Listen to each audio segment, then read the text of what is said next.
So, other than making people from Connecticut sound like a weird religious sect, I don't know a lot about our next presenter. And I actually saw his slides, and I even know less about what he's going to present. So it should be interesting. Please welcome Kevin.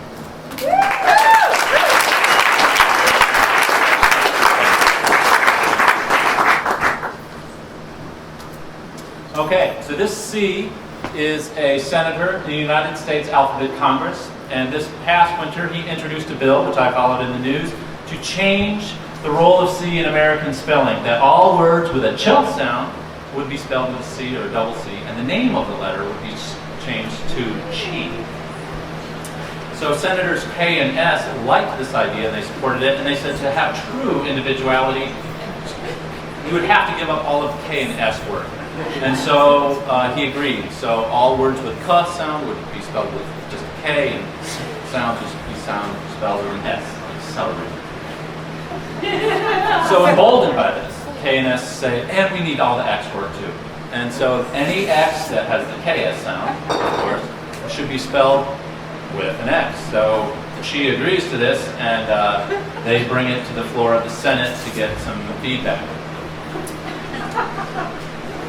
And almost immediately, Senator G pipes up and said, well, you know, X sometimes is really spelled, it's pronounced more like a GZ in American, and more like exit, like a compound word, and then it sort of devolved from there and became a joke, and the bill became kind of a joke. And so, X comes to C and says, you know, I really do want my own sound, though.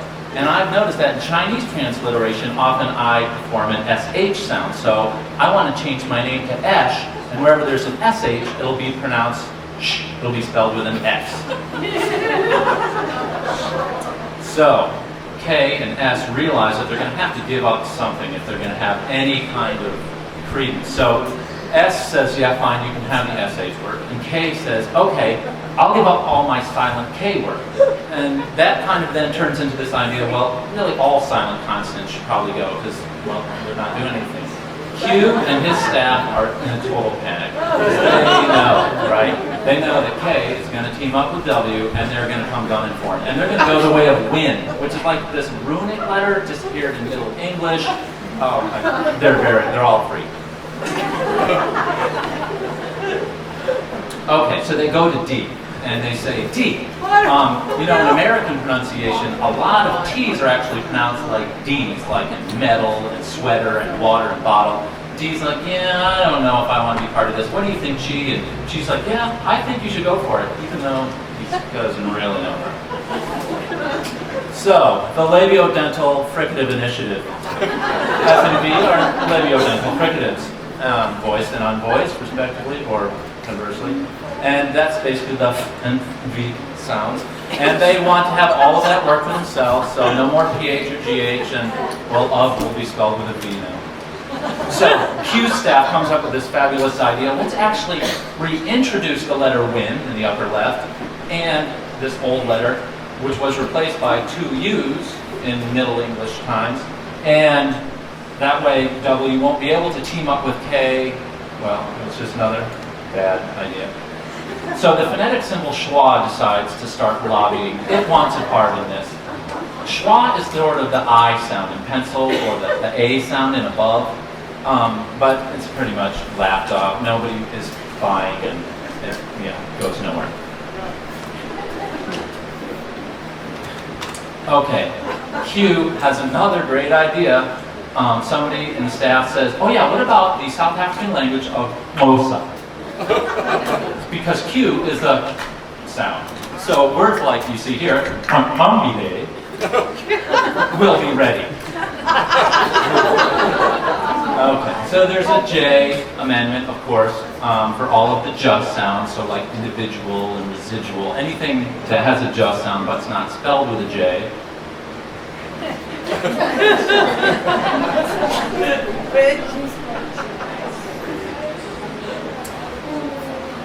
So, as you can imagine, there's camps, right? There's for and against. And the loyalists basically are those who want to keep it the same, to preserve the heritage and the honor of the spelling. And the revolutionaries, of course, want to change everything and be truly distinct from English. So somebody pipes up and says, what about glottal stop? A glottal stop is how in many T's are pronounced, like in cat or mitten or kitten. And somebody points out that that is a distinct part of the American accent as opposed to English. And Q pipes up and says, yes, and you know, it is actually a consonant in some languages. Like in, of course, Maltese or the Estonian language of Voro. And it is, of course, written, as Q would know, with a Q. And so he says, so if you're going to do all this and put me out of work, I totally want in on this, and I want to have all the glottal stop work currently owned by T, and they all agree. So they say, okay, enough, let's vote. So they vote. And it passes by one vote, and it's pandemonium, as you can imagine. And finally, C stands up and says, okay, hold on. What is really the matter with everybody?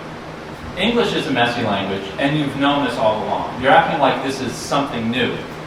It's the only language that honors the point of origin of words. That's why French words are still kind of spelled Frenchy, like chauffeur, or German words like German, and so on and so forth. And so, basically, he says, this was never my intent. My intent was to sort of get a little identity, and what I realize now is that I've kind of gone in the wrong direction. That in fact, my identity is my versatility, not my unique sound. And so I don't know about this. I think this is going to make it harder to work together. And I think we're better when we work together. And this is all a little too much my sound, me. And so she says, I'm changing my vote. I vote against, and it failed. And that's that.